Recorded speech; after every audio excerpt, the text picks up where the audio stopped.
Hey guys, tonight we're heading to the Mongolian steppe, where the sky is so vast it feels like you could fall into it, and the grass whispers secrets older than Genghis Khan. Picture this. You're curled up in a felt-lined gers, the air thick with the tang of fermented milk, while outside, the wind hums across a land that hasn't changed in 1,000 years. You probably wouldn't last a day here, not because of the cold or the wolves, but because you'd starve trying to figure out how to eat while galloping at full speed.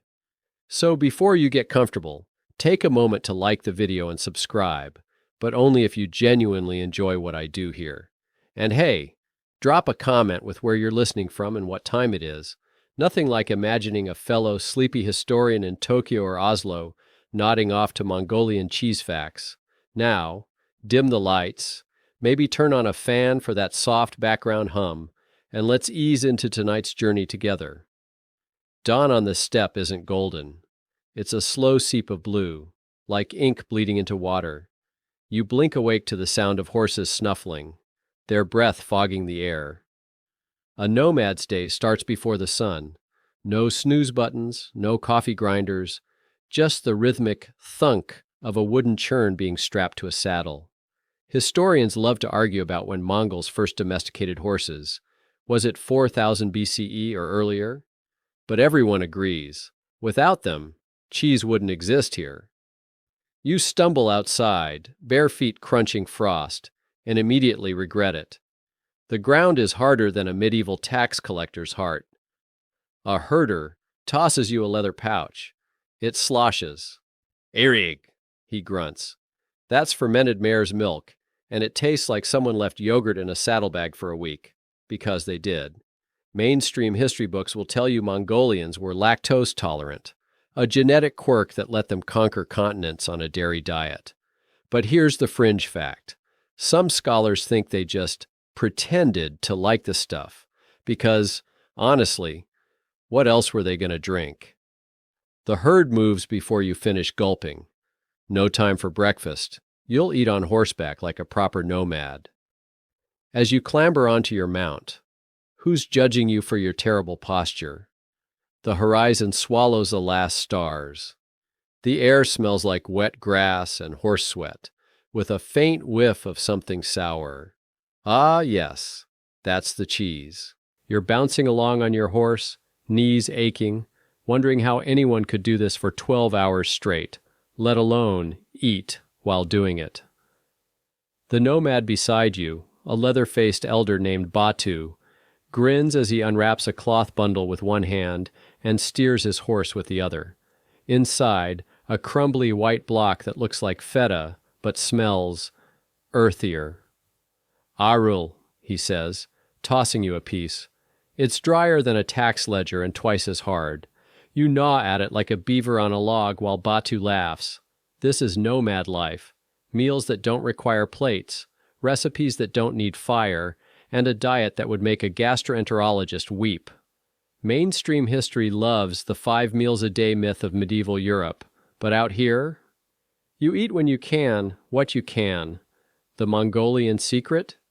Everything is portable. Even their stoves are just leather bags of hot stones passed around like a communal microwave. Now for the quirky bit. Batu's saddle isn't just for riding. The left side has a special pouch lined with sheep's stomach, a natural insulator. Inside, fresh milk sloshes rhythmically with each trot. By noon, it'll be halfway to cheese. Historians still argue whether this was intentional discovery or happy accident. Did someone forget milk in their saddlebag and roll with it? But the result is the world's first mobile dairy. You spit out an arul chunk that's been dissolving in your cheek for the last mile. Batu nods approvingly. That's how you're supposed to eat it, letting saliva do the work. A vulture circles overhead, eyeing your snack. You eye it back. The standoff lasts until Batu pulls out his secret weapon, a strip of biaslag, the rubbery cheese that doubles as emergency horse repair tape. He flicks a piece at the bird. It catches the snack midair and flees, thus solving the lunch thief problem that plagued the steppe for centuries. Your teeth are still recovering from the arul. when Batu hands you a new mystery, a bloated leather pouch slung over his saddle horn. It gurgles ominously as he unties the top, releasing a smell that's equal parts tangy and barnyard. "Cormog," he announces, tipping the pouch toward your face. Inside, a frothy off-white liquid swirls like a storm cloud. This is the Nomad's energy drink, fermented camel milk, lightly carbonated from days of jostling, and strong enough to put hair on your horse. You take a cautious sip. Your taste buds stage a revolt.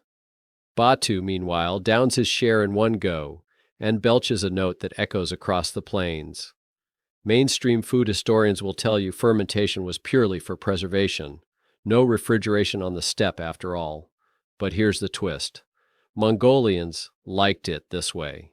That sour punch, a badge of honor. The funkier the flavor, the more skilled the herder. There's even a 13th century Persian account of a visiting diplomat nearly fainting at his first taste, while Genghis Khan's generals chuckled into their mustaches. Now, for the science even your high school teacher didn't cover. That saddlebag isn't just a container, it's a biome. The leather's porousness lets in just enough air for lactic acid bacteria to party, while keeping out the nasties that'd spoil the milk. The constant motion? Nature's blender, churning the mixture so the fat separates evenly. Historians still argue whether the Mongols understood microbiology or just got lucky. A scroll found in Karakoram mentions angry milk spirits that needed to be ridden calm, but the result was shelf-stable protein that powered an empire. You're about to fake a coughing fit to avoid another sip when Batu's wife, Organa, rides up with her own contribution, a wooden box strapped to her saddle. Inside, a yellowish crust clings to the sides like cave mold. She scrapes off a glob with her knife and plops it into your kormog. "Starter," she says. Turns out every family guarded their bacterial culture like a state secret, passing it down generations, trading strains at weddings, and once, according to a contentious Armenian manuscript, going to war over a particularly potent batch stolen by rival clans. The vulture from earlier circles back, clearly hoping for another cheese-tossing spectacle. Organa glares. It remembers an appointment elsewhere. The horizon stretches endlessly as Batu's horse trots ahead, its gait rhythmic enough to lull you into a daze, until a sudden slosh from your saddlebag jolts you awake. The milk you collected at dawn has transformed. No longer liquid, not quite solid, it now resembles something between cottage cheese and a science experiment. Batu inspects it with the solemnity of an alchemist checking his latest batch, then nods. "Izgi," he declares. You poke the quivering mass. It jiggles ominously. Here's the mainstream fact you'll find in textbooks. Mongolian cheesemaking dates back to at least the Xiongnu period, 3rd century BCE, evidenced by cheese strainers found in burial sites. But the fringe detail archaeologists whisper about? Those strainers were probably also used as hats. Multi-purpose nomad logic strikes again. As you ride, Batu demonstrates the next step, reaching into the bag and squeezing handfuls of the curds like stress balls. Whey drips between his fingers onto the grass, where ants immediately swarm it. Turns out, this is the Mongolian version of pasteurization. No heat, just pressure and patience. The curds knit together under your palms, becoming denser with each squeeze. Historians still bicker over why Mongolians preferred this over European-style pressed cheeses. Was it the lack of heavy stones, or a cultural aversion to wasting precious whey? But the result was a cheese that could survive being dropped from horseback, a frequent occurrence. Just when you think you've got the hang of it, Organa rides up with a reality check. She produces 2 identical-looking lumps of izgi from her saddlebag. "Good," she says, pointing to the left one, then pointing to the right. "Bad." The difference? The good cheese came from a mare who grazed on Altan Ganur flowers. The bad from one who ate near a marmot colony. You sniff both. One smells like herbs and sunshine, the other like regret and digestive turmoil. A distant drumming sound grows louder, not war drums, but hooves. A group of children race past on stubby Mongolian horses, their saddlebags bulging with fresh curds.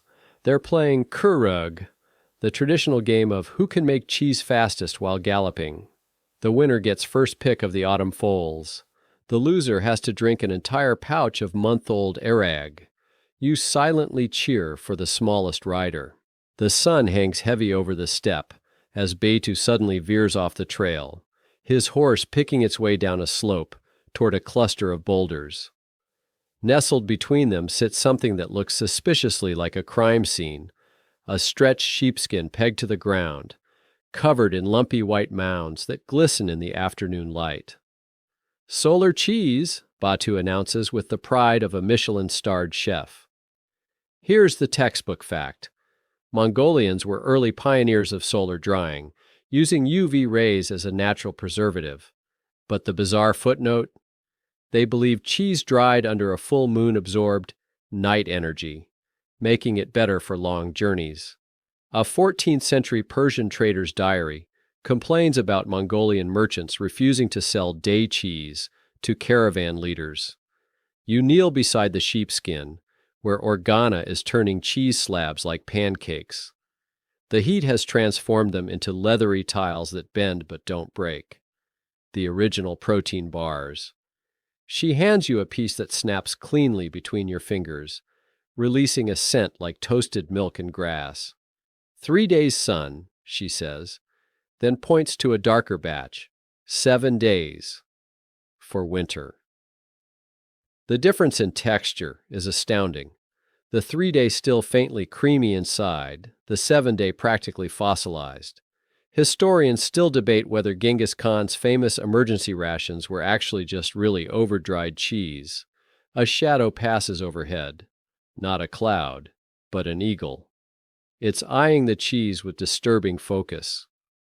Organa doesn't even look up as she grabs a nearby huri, that's a Mongolian lasso pole to you city folk, and gives it a lazy twirl. The eagle reconsiders its life choices. Now for the microbiology magic trick happening right under your nose. Those dark spots dotting the cheese, that's Penicillium mold, nature's accidental flavor booster.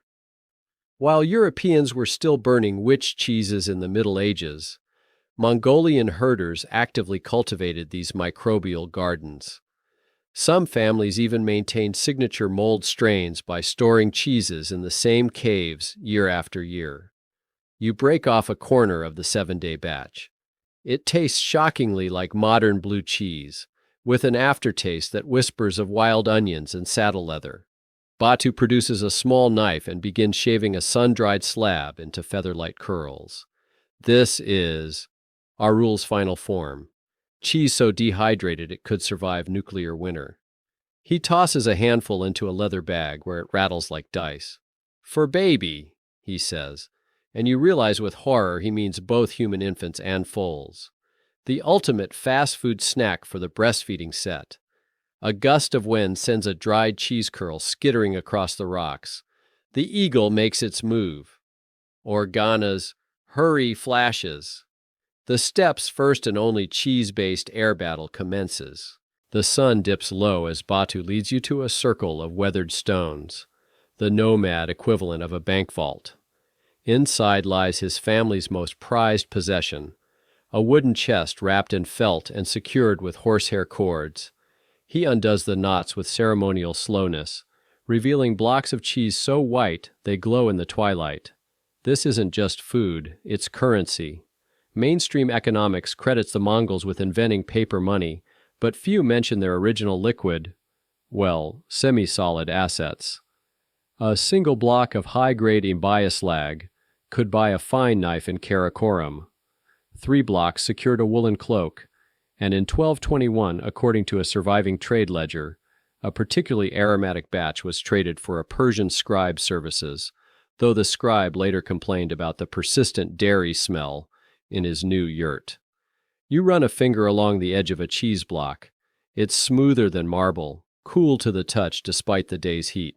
Batu explains this batch was aged in a special birchwood box buried near a spring, the constant humidity and mineral-rich air giving it a texture almost like ivory.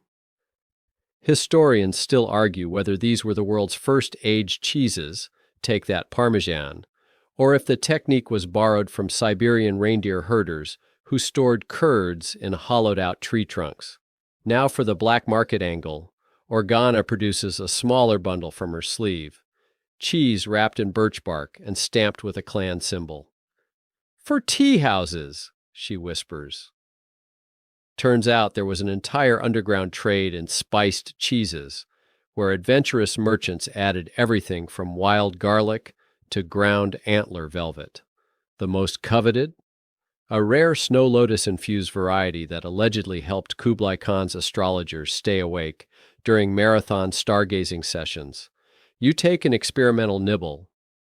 The flavor blooms slowly, first smoky, then floral, with a final kick that makes your sinuses tingle. Batu nods approvingly as your eyes water. "Good for night riding," he says. A commotion erupts by the horses.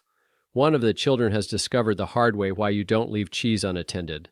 A marmot is making off with an entire wheel of arul rai, its cheeks bulging comically. The chase that ensues is less noble steppe tradition and more Looney Tunes remake, complete of the marmot pausing to catch its breath on a rock.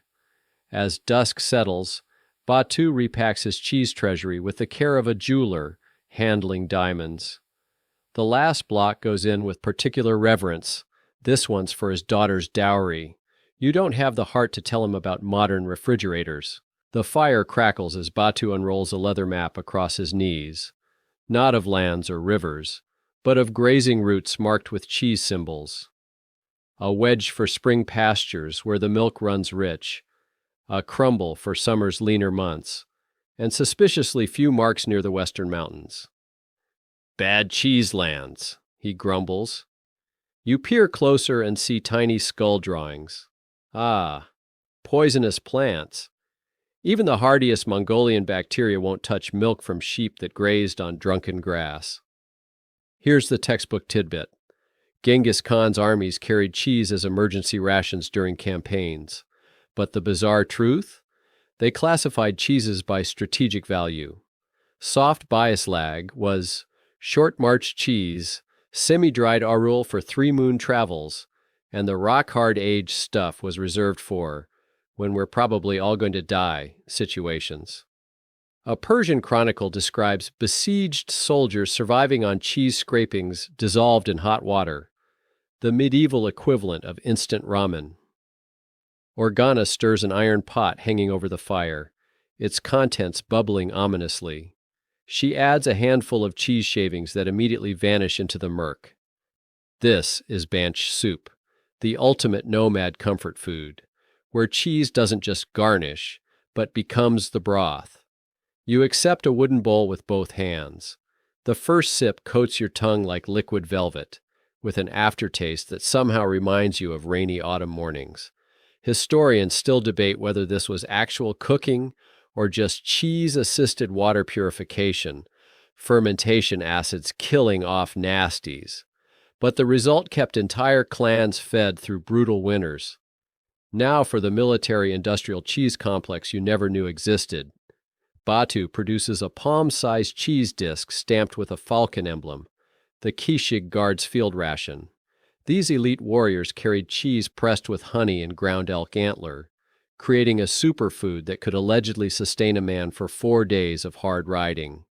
Modern labs have confirmed it's nutritionally complete, if you ignore the probable hallucinogenic effects of whatever mushrooms got mixed in accidentally. You nibble the edge. It tastes like someone condensed an entire forest into a snack. A sudden thump makes everyone turn. The marmot from earlier is back, now dragging an entire cheese-filled saddlebag toward its burrow with terrifying determination. Organa sighs and reaches for her slingshot. The great cheese war of the steppe enters its second phase. The moon rises as Batu rummages through an ancient-looking chest. Tossing aside horse tack, and felt raps until he unearths a clay tablet covered in cryptic symbols. "Grandmother's notes," he says, running a calloused finger along grooves that look suspiciously like cheese wheels with legs. Turns out, Mongolian herders kept detailed dairy records centuries before European monasteries, just not in any alphabet scholars recognize. Mainstream food history credits 9th century Swiss monks with developing cheese-aging caves. But here's the kicker. Mongolian herders were doing it underground since the Xiongnu era. Archaeologists recently found a 2,000-year-old Kidin storage pit in the Qinghai Mountains containing petrified cheese wheels stacked like poker chips. The fringe theory? These weren't just pantries. They were primitive banks with cheese blocks serving as interest-bearing deposits. You try to calculate the medieval equivalent of a 401k in curds. Organa interrupts your financial musings by dumping an armload of wild herbs onto the felt between you. "For dreaming cheese," she announces, separating plants with the precision of a pharmacist. Some you recognize. Sage, thyme, but others look like they might induce either visions or violent indigestion. She crumbles a particularly ominous purple flower into a stone mortar. "Only full moon picking," she insists. Historians still argue whether these additions were culinary, medicinal, or early attempts at biohacking. That one Jesuit account of warriors who fought for 3 days without sleep after eating black-marked cheese remains hotly contested. Batu, meanwhile, is preparing what can only be described as cheese alchemy. He buries a special batch wrapped in birch bark near the fire, muttering what sounds like a recipe, or possibly a spell. Later, you'll learn this is Koit cheese, smoked for exactly 13 hours using specific woods, then aged in sheep's stomach for precisely 1 lunar cycle. The result allegedly gave 14th century messengers their legendary endurance. You watch as he marks the spot with a carved horse skull. Just another Tuesday on the steppe. A sudden commotion erupts at the edge of camp. The marmot, now looking significantly rounder, has recruited accomplices. A line of rodents forms a furry bucket brigade, passing cheese crumbs toward the hills. Organa loads her slingshot with aril pellets. The cheese resistance meets its match. A chill wind carries the scent of snow as Batu leads you to the most sacred place in camp. A modest-looking gers with a horsehair banner fluttering above the door. Inside, the air hums with the earthy perfume of aging dairy. Ropes crisscross the ceiling, dangling cheese wheels wrapped in muslin like some bizarre mobile. This isn't just storage, it's the nomad version of a cheese cathedral. Mainstream historians love debating medieval European cheese guilds, but Mongolian herders had something far more intriguing: the secret society of the white curd. Initiation required reciting all 19 steps of cheesemaking blindfolded while riding backward, a feat you attempt mentally and immediately fail. Batu points to faint symbols burned into each cheese wheel. Clan marks, yes, but also celestial alignments. Turns out certain batches were only opened under specific stars, believing the cosmos infused the cheese with unique properties. A surviving Yuan dynasty scroll mentions imperial tasters who could detect Mars cheese from Venus cheese by flavor alone. Organa parts a felt curtain to reveal the inner sanctum, a stone altar holding a single crystal-clear jar of golden liquid. "Way of the ancestors," she intones. This isn't waste product. It's the holy grail of nomadic alchemy. Each generation adds to the jar, creating a multi-century starter culture that supposedly traces back to Genghis Khan's favorite milkmaid. You peer closer. Something glows faintly at the bottom. You decide not to ask. Now for the microbiology magic even modern scientists can't fully explain.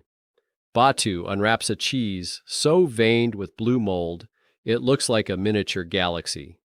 This is tangerine, biaslag, sky cheese, aged in high-altitude caves where rare cold-weather molds create flavors impossible to replicate.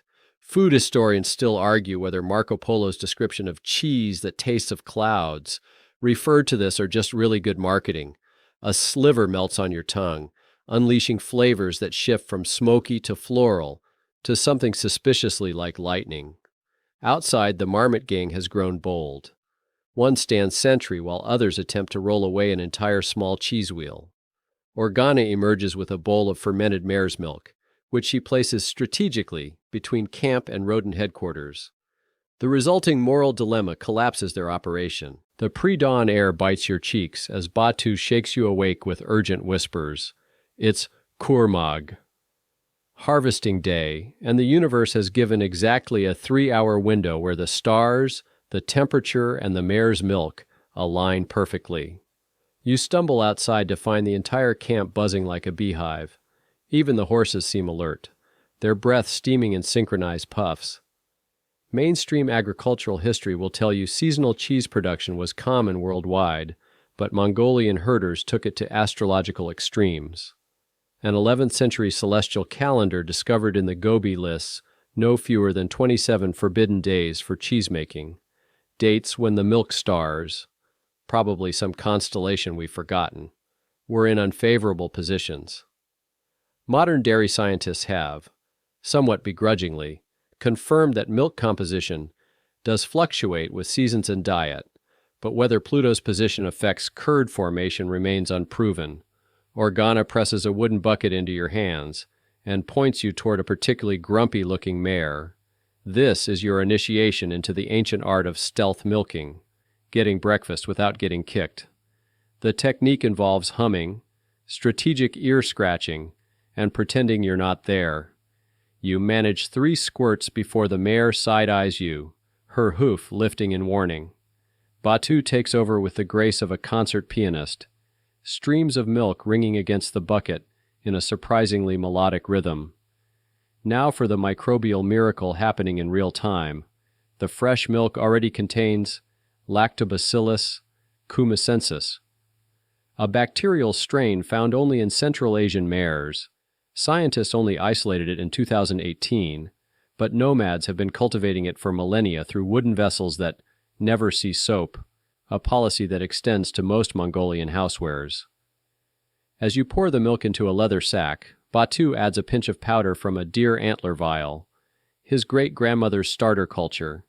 Historians still argue whether these secret additives were truly necessary or just culinary theater, but when the mixture begins fermenting before your eyes, you lean toward the former.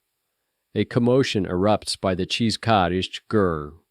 The marmots are back, this time with a young fox accomplice. Organa sighs and produces her secret weapon, a single chunk of moon-aged biaslag placed on an upturned helmet. The animals freeze, noses twitching. The standoff lasts precisely 6 seconds before the cheese disappears and the thieves scatter. Some traditions even pests respect. The first rays of sun reveal Batu crouched over something that looks suspiciously like a crime scene. A circle of flattened grass with cheese shards scattered like evidence. He examines a particular fragment with the intensity of a forensic investigator, then suddenly sneezes violently. "Ah, korkog season," he declares, as if this explains everything. Here's the textbook fact. Korkog is Mongolia's famous barbecue dish, where meat cooks with hot stones. But the lesser-known dairy counterpart? Cheese aged in freshly emptied korkog pits, absorbing residual smokiness for months underground.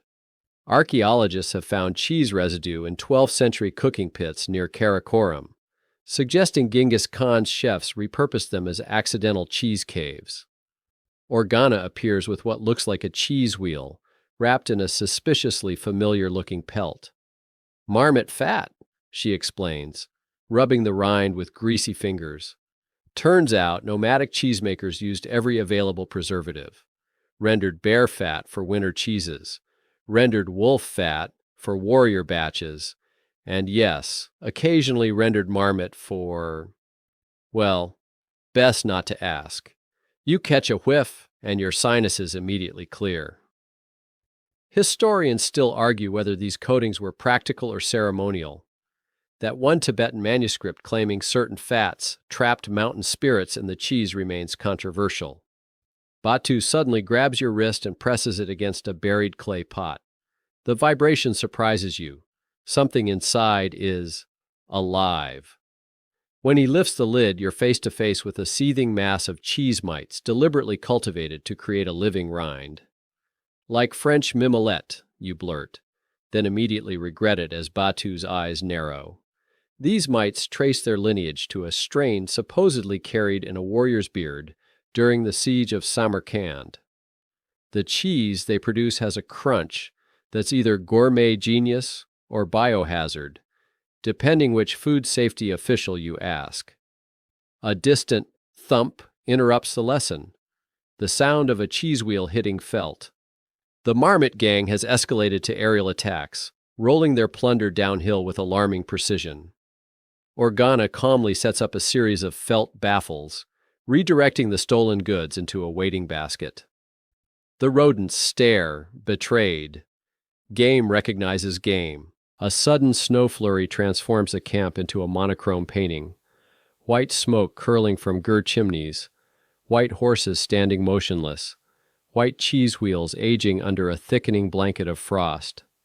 Batu emerges from the haze, dragging something that looks like a frozen sheep carcass, but turns out to be his winter cheese reserve. Ice Age style, he grins, chiseling off a chunk with his belt knife. Mainstream food science praises modern freeze-drying, but Mongolians were cryopreserving dairy since the days when their ancestors chased woolly mammoths. The real magic happens when these glacial cheeses thaw. The slow temperature change creates crystalline structures that concentrate flavors like nature's own reduction sauce. A 15th century Korean envoy's diary complains about Mongolian diplomats serving milk ice that burns the tongue with strength of 10 peppers. You lick your sample cautiously. It starts as Arctic indifference, then blooms into something resembling caramelized onions and lightning. Organa is busy with her own winter project, a leather sack buried in the snowbank, its contents gurgling like a sleeping dragon. This is Eric's evil twin, Arki, cheese-distilled vodka that could fuel either celebrations or siege engines. The process is deceptively simple. Freeze the fermented cheese whey, skim off the ice, water freezes first, leaving alcohol behind, and repeat until what remains could strip paint. Historians still argue whether the Mongols invented freeze distillation or just perfected it. That frozen cheese beer, found in a Scythian tomb, remains hotly debated. You decline a taste after seeing what it does to the camp's iron cooking pot. Now for the survival hack that made steppe winter survivable. Batu produces a cheese brick so hard it rings when struck. 1 month in stomach, 3 months in snow, he explains. This was the original emergency ration, shaved into hot water to make instant cheese soup, gnawed directly when fleeing enemies, or even used as currency when silver ran low. European accounts of Mongol invaders eating rocks suddenly make sense. You attempt to bite it. Your dentist would weep. The marmots, undeterred by snow, have constructed an elaborate cheese cache igloo. Organa observes their engineering with grudging respect before nonchalantly dropping a single, fermented arul into their structure. The resulting rodent debate over whether this constitutes a gift or declaration of war lasts precisely until the cheese's aroma overwhelms their tiny senses. The full moon paints the steppe in silver as Batu leads you to a lone standing stone, its surface carved with spirals that seem to move in the flickering torchlight. At its base rests an offering, a perfect cheese wheel dusted with what looks like gold. For the first cheesemaker, Batu whispers. Legend says the skill was gifted to humans by a moon goddess who milked celestial mares. Historians scoff, but you've seen enough tonight to reconsider. Mainstream archaeology dates Mongolian dairy culture back 3,000 years, but nomadic oral history insists it's older than the mountains. The proof? petroglyphs showing figures riding reindeer while holding what are clearly cheese strainers. Carbon dating places some carvings in the Bronze Age, though a controversial Russian study claims the mineral stains around the cheese hands contain traces of ancient probiotics. You squint at the stone. That could be a straining bag, or possibly a very confused octopus. Organa interrupts your thoughts by pressing a warm bundle into your hands, a newborn lamb swaddled in cheesecloth still damp with whey. This is the other use for dairy crafts, neonatal care. Nomads discovered centuries ago that whey-soaked wraps prevented infections, while cheese wax made perfect umbilical cord dressings.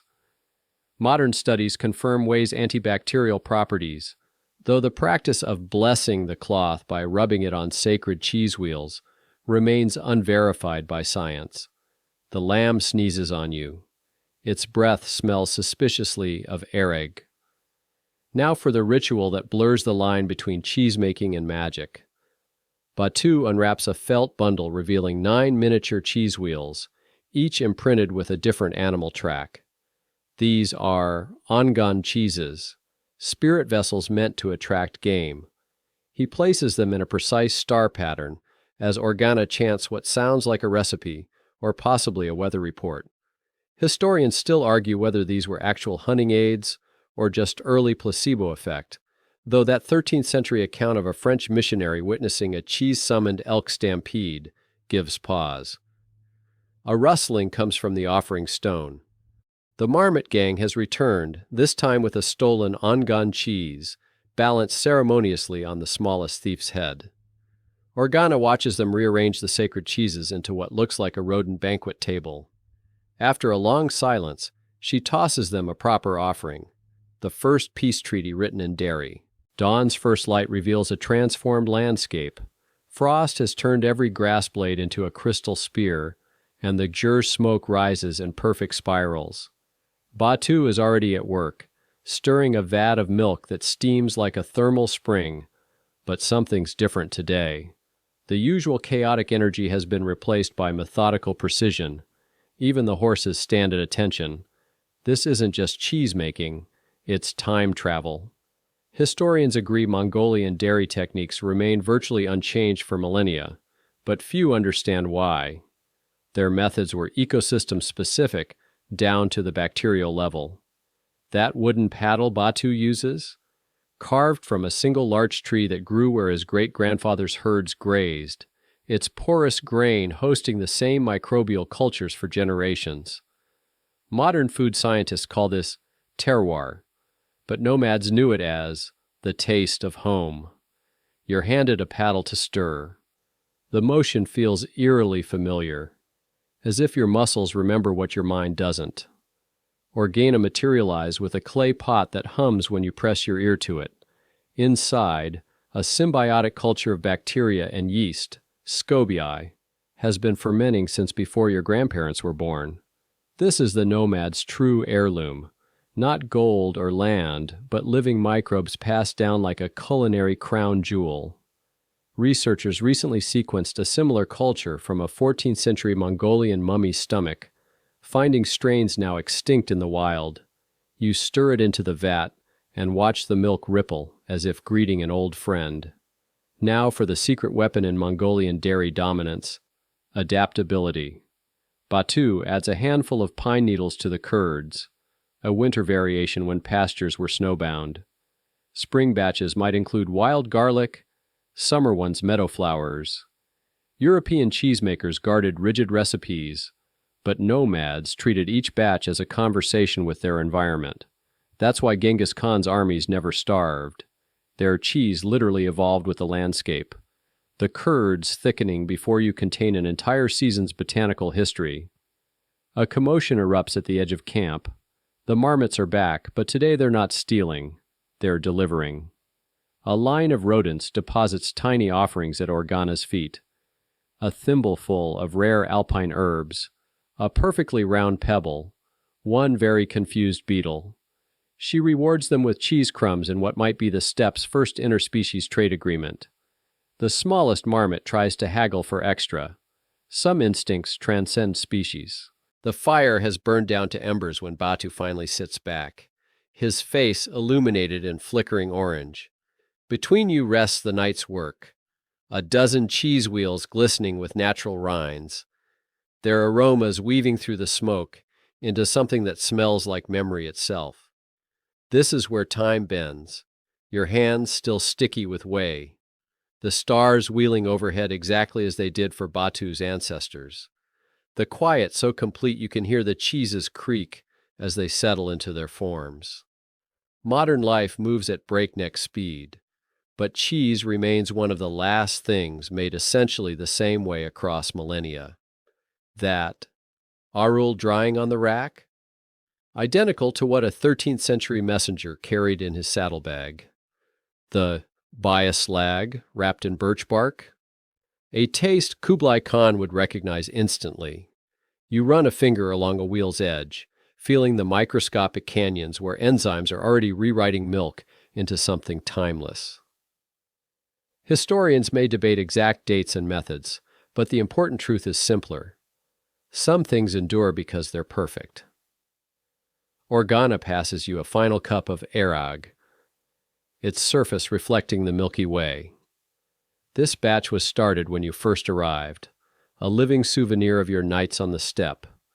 The flavor is gentler now, the sharp edges rounded by time and careful tending. Funny how that works. Outside, a horse nickers in its sleep. The marmots have retired to their burrow, their winter pantry finally full. Even the wind has settled into a soothing rhythm against the gers walls. As your eyelids grow heavy, Batu begins a soft humming. Not a song exactly, but the same melodic pattern he uses when calming skittish foals. The cheeses seem to listen too, their aging processes syncing to some ancient quiet frequency. You take one last look at the stars through the smoke hole, thinking of all the generations who fell asleep just like this, surrounded by the fruits of their labor, lulled by the knowledge that tomorrow would bring the same steady rhythms. The embers crackle a quiet good night. Somewhere in the darkness a marmot snores,